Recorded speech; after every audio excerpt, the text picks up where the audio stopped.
Save किया था ना? मैं सिर्फ इसलिए गया था क्योंकि उसने मुझे कॉल किया, that's it. But listen तो. Save it for someone else.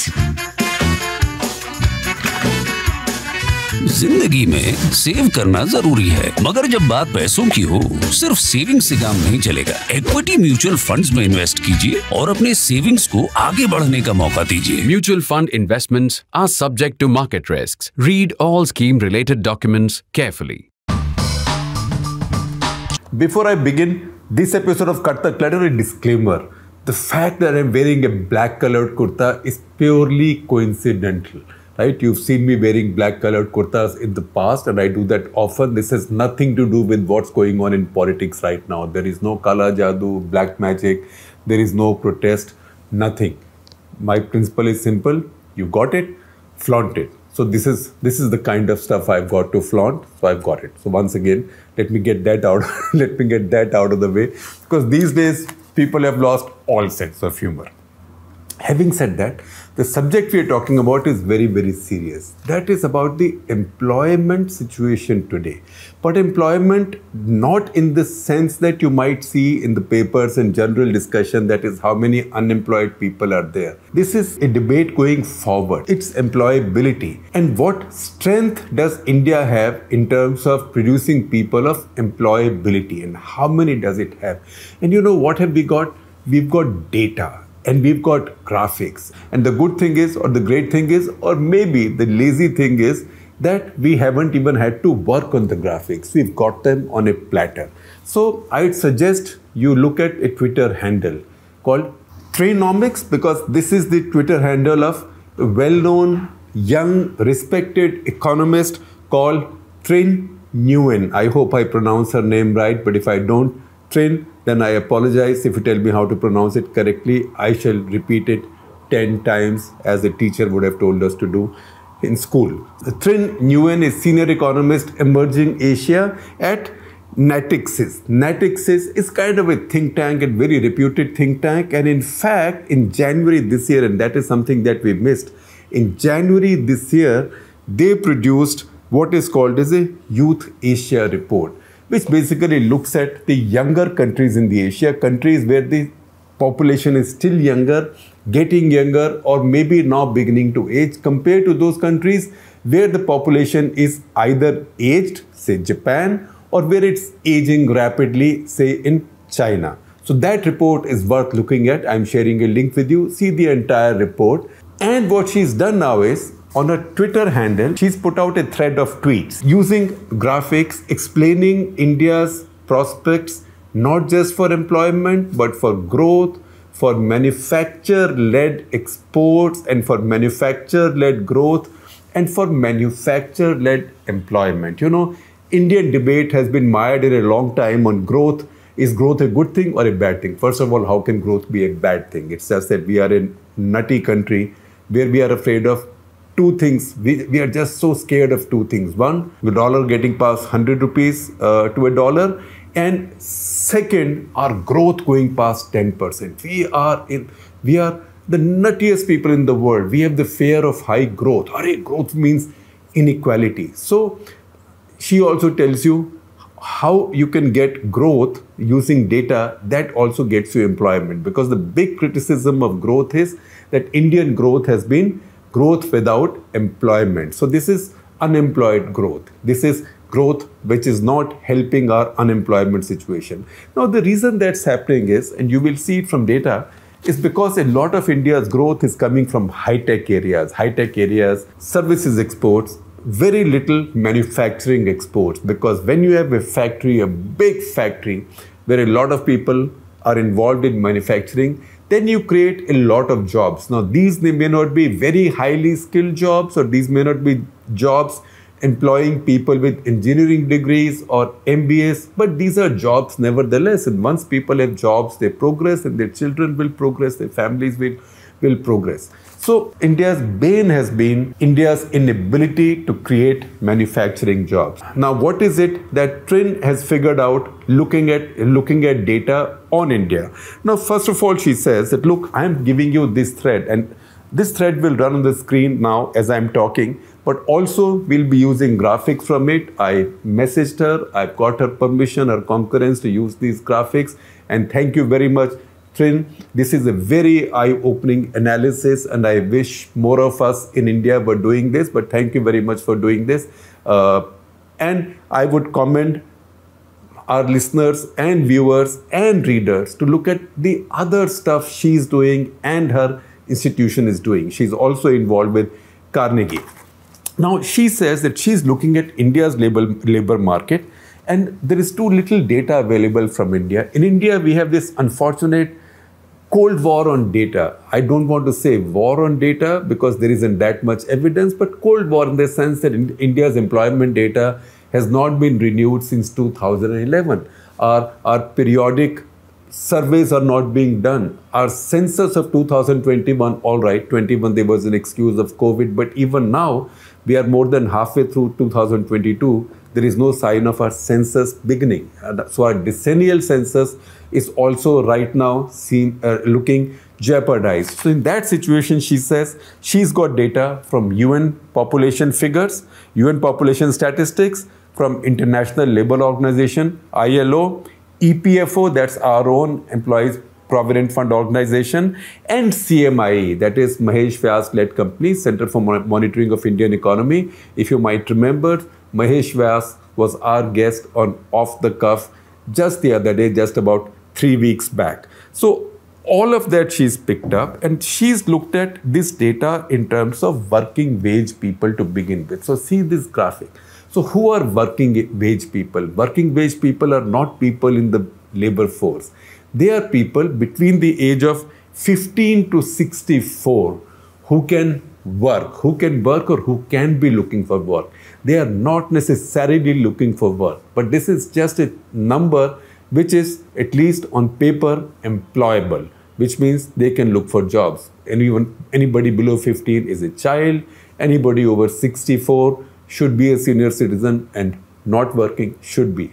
Not everybody follows that. You know that.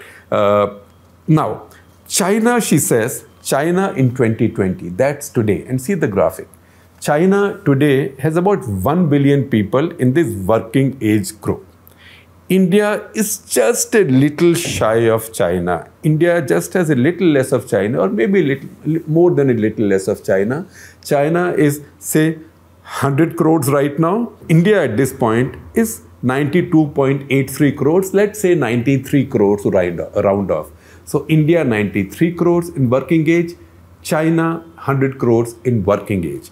Now what will happen in 2040? Because this analysis that she's done compares the 2020 situation with 2040 situation, 20 years away from now. She says in 2020, India will have 1.09 billion, which makes it 109 crore people in working age. That means people who can theoretically work, which means if you have jobs, those people notionally, theoretically can be available to fill your factories, fill your farms, fill whatever. China, on the other hand, in 2040 will have 98.9 crores. So let's say 99 crores, 989 million. So in 2040, India has almost 11-12 crore more people in the working age than China. So this balance shifts. Again, look at this chart. Then you see India, China, Indonesia, Pakistan, Bangladesh, and the Philippines. And you see where this availability of working age populations will change in the course of time. And you will see that Japan's really low because as we told you, Japan already has a very old population and it's now aging very, very, very fast. So once again, to repeat, these are not people in the labor market. These are just the number of people who are available, who are actively, these are not people in the labor market or people actively engaged in work or employment. These aren't people who are either employed or seeking employment. These are people who can be available because they are in that age group. So this is just a straightforward age group analysis. Come to the next point now, literacy rate. Now you begin to look at the quality of your manpower. Manpower means human resources. Literacy rate, India is lower than China. India is fewer than China by 29 crores today. So of these nearly 93 crore people that India has, and of the 100 crore that China has, if you compare literate people, basic literacy, India has 29 crores less. So suppose you rule out those 29 crores from labor force. This is the next chart. Please look at the chart. This gives you the analysis of literate people in the working wage group. Now, if you look at labor force participation in India, it is obviously low because so many people are illiterate, so many people are not looking for jobs. So labor force participation in India is only 49%, which means of the 100 people in working age, 51 are not even looking for work. Only 49 are looking for work. In China, it's high. The fact is, India's labor force participation is the lowest among the major countries, important countries in Asia at 49%. Bangladesh is 50%, so marginally higher than India's. China, on the other hand, is 68%. So between 49% and 68% is a very big difference. So once again, India is a country where more than 50% are not even participating in the labor market. Now, you can see this chart that tells you the number of the Chinese who are not participating. You can see that's very small. That's a lighter color on the graphic. But on the Indian side, lots of them, that's a very large number, is not participating. So that is one setback for India, that it has a lot of people, but not everybody is in the labor market. Then you look at the next chart, Indians in the working wage group. So 46.4% are non-labor, right? We don't know, kaam kar raha hai, nahi kar raha hai, is just sitting on agricultural land, hanging out, playing cards, whatever. And you see a lot of it as you drive around the countryside in India or you walk around the countryside. So 46% are non-labor. See this is a pie chart. So 46.4% is non-labor. 44% on this side are informal labor. So if 46.4% non-labor, 44% informal labor. That means kaam mila, kar liya, yeah? Employed for a week, employed for 2 weeks, like that. Get salary at the end of the month, no welfare, no provident fund, etc. That's 44%. So what percentage of Indian working wage group is holding formal jobs? Just 9.7%. 9.7%. That's very, very, very low. And that's one of the reasons why you see so much unemployment problem in India. This data, where does this data come from? This data comes from World Bank and ILO, and as Trinh points out to us, World Bank quotes ILO data and ILO then makes its own estimates simply because numbers from India are not available since 2011. So this is a striking takeaway from this data point, because this tells us that a staggering number of people are employed in informal jobs in India. Now, what is the reason? Once again, if you read what Trinh is explaining, that maybe it's because India lacks really large firms, particularly large manufacturing firms, although we'll come to that in a minute, which employ a lot of people. Now you might say an Infosys, a Wipro, a TCS, these employ a lot of people. Yes, they do. But India is also a very large country, so they can employ maybe 500,000 people, maybe 1 million people between them, maybe 2 million people between them. But you are looking at a working wage population of 93 crores. So the scale has to be much larger. Also, it could be because of restrictive labor laws in India. And we know that Modi government had passed these labor codes, something that we had welcomed editorially. I had done an entire episode of Cut the Clutter on that. I will share a link with you, and a lot of you had watched it. Unfortunately, this has got stalled in center-state tussles, and also I would say Modi government's loss of nerve after what happened with the farm reform bills. Now look at the chart, the next chart, and this tells you working age population growth from 2020 to 2040. Again, a very important chart. This tells you that in these 20 years, 2020 to 2040, India would add 162 million or 16.2 crore more people in the working wage group. I mean, just for comparisons, I'm bringing in Pakistan. Pakistan is much less of population than India. Pakistan is a much younger country than India because the Pakistanis produce a lot more babies than we do now. We've really got our act together on population growth. Pakistanis haven't, so their population is younger. So in these, while their population may be about, say, 1/6 of ours, the fact is that in the next 20 years, they will add 6.4 crore million to their working wage group, whereas we will add 16.5. So that's almost 40% of India's. That's striking for Pakistan. Bangladesh will add 1.9 crores, 19 million. China, and that's the important part, China will add only 11.4 crores. So India will add 16.2, China 11.4, and that's the reason you see by 2040, this basic number between China and India changes.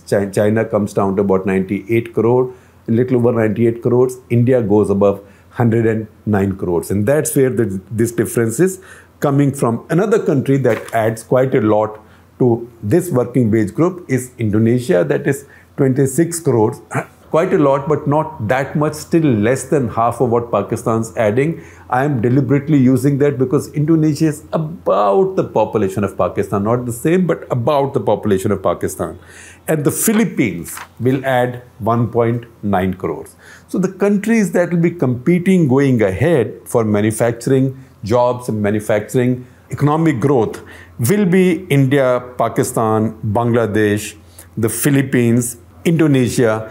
China, on the other hand, will be slowing down because they will now need to move towards more high-tech areas and maybe services. So Indian advantage is India has lots and lots of active age people who will need jobs today. Trinh says in one of her tweets, who will need jobs today and tomorrow. So India has got the human resources. India has got the horses already. India just has to put together the cart. So this is the classically virtuous situation. We say don't put the cart before the horse. In this case, the horse is there. So we have to put the cart behind the horse for the horse to start working.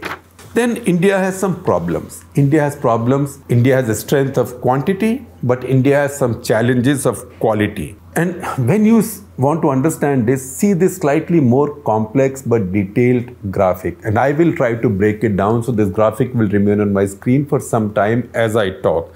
Now, this is the strengths and quality has been broken down in various heads. So first is very simple, literacy. Now, literacy data in this chart comes from UNESCO. So UNESCO applies the same standard to everybody, to every country. So you can see on literacy, India will get better, but compared to China, India will be way behind. India will be, say, 74%. China will be 97%. Again, a country very high will be Malaysia, 95%. Other countries will be here and there, but 74% for India compared to 97% of China is a big disadvantage. Then you look at English skills. Normally, we would have thought that India would be acing everybody in English skills, particularly acing China in English skills. The data here comes from an organization called Education First. Now, this data tells us that India is not too bad on English skills.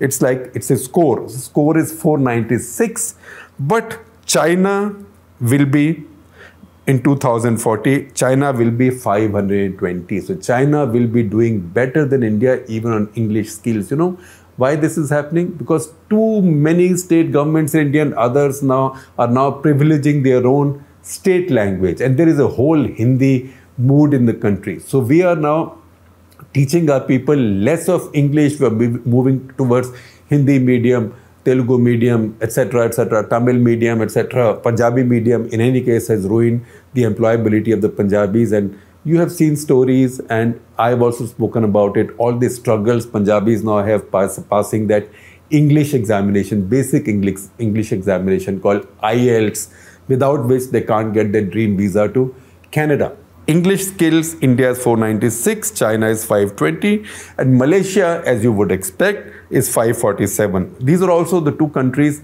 that have very high, almost 100% literacy, and that helps them in the area of English skills. Then you see engineering skills. That's very important. Engineering skills, India will not do that badly. In fact, India will be near the top. India will be 4.6 on an index. This is a score. China will be 4.7. So India will be almost the same as China. Malaysia will be higher at 5.3, and that will have consequences that we will discuss. Again, the next point, now this is a bit tricky, regulatory restrictiveness. When you see a regulatory restrictiveness, this is also been divided into sections. So the first is FDI inflow restrictions.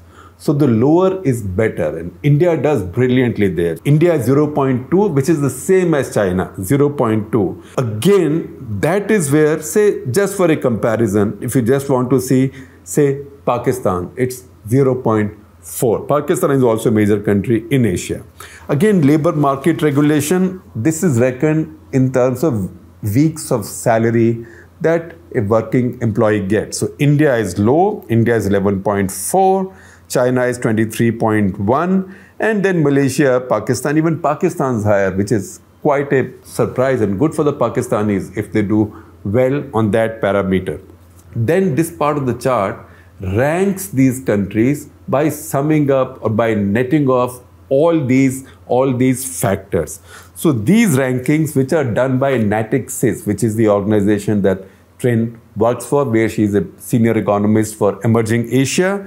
These rankings are basically, on one side, ranking in supply of labor for basic industries, and on the other, ranking by way of availability of labor or manpower for capital intensive or advanced industry or of advanced labor. If you see the first list, which is ranking in supply of labor for basic industry, India ranks at number 1. So what does it tell you? It tells you that India has a big manufacturing opportunity in not very high-tech manufacture. So India is number 1, the Philippines is number 2, Pakistan's number 3, interesting. Vietnam is number 4, Bangladesh is number 5, Indonesia is number 6, China is number 7, really low, because China has now moved on from low-tech manufacture, or moving on by 2040 would have moved on quite decisively. Malaysia is number 8. It is the lowest because Malaysia has the highest quality manpower, highest quality human resources for education, literacy, engineering skills, knowledge of English, etc., etc. Again, if you want to see it capital intensive, so very logical. The country that is last in labor intensive, that's Malaysia, is number 1, is the tops in capital intensive. But India is not doing badly. See where India features there. India features at number 2. So excellent. Number 1 for labor intensive, number 2 for capital intensive. So India is in a good place. China is number 3 on capital intensive. The Philippines is number 4, and then so on and so forth. Pakistan, in fact, is number 5 on capital intensive. Now, if you want to sum up for India, India's literacy is low, could be much better, but its skills in English language are decent, good, and engineering skills. Those become India's strength. Again, India's regulatory environment is still not as good as it should be. So time has now come for India to address it. So what this tells us, and see the next chart, this tells us that India is now set in a very good place for basic manufacturing reshuffling. So India now has to move towards more manufacturing industry, not very high tech, because this labor, these horses are available. So that is the cart that India needs to build. So again, if you see this graphic, this is the Natixis labor supply attractiveness index. And if you see this graphic, what comes above the line is better and what comes below the line is worse. And this is done on the basis of all these factors. Again, if you see, the factors are size of labor supply, wages, regulatory restrictiveness, growth of labor supply, literacy rate, and then an aggregate. And again, you can see India is not doing badly, and India has a lot of opportunity for improvement. And this analysis tells us that this underlines the fact that possible segments that India could grow into are both high-tech and labor-intensive. We told you India ranks first in labor-intensive and 2 in high-tech. So India has the best of both worlds. And there, if you want to look at the sectors, then Trin's analysis suggests that the sectors where India will be the strongest among Asian countries going ahead is telecom equipment, right? So that's very important, and that is a big opportunity. That's more than $500 billion. And then again, interestingly, leather and footwear, Pakistan is the most suited or in the best position. Now, I don't want to get lost, getting distracted, but the fact is that we might be creating a little problem there for ourselves by undermining our leather industry because of the whole issue with animal carcasses and the fear of cow slaughter, etc., etc. Now, what's the most unpleasant surprise in this is India's share of manufactured goods exports. So, if you want to see India's share of labor-intensive manufactured goods exports, these are goods which employ a lot of people, can be garments, can be shoes, things like that. India has only 2.5%. 2.5% of global exports of highly labor-intensive, low-tech manufactured products. What's the number for China? Guess.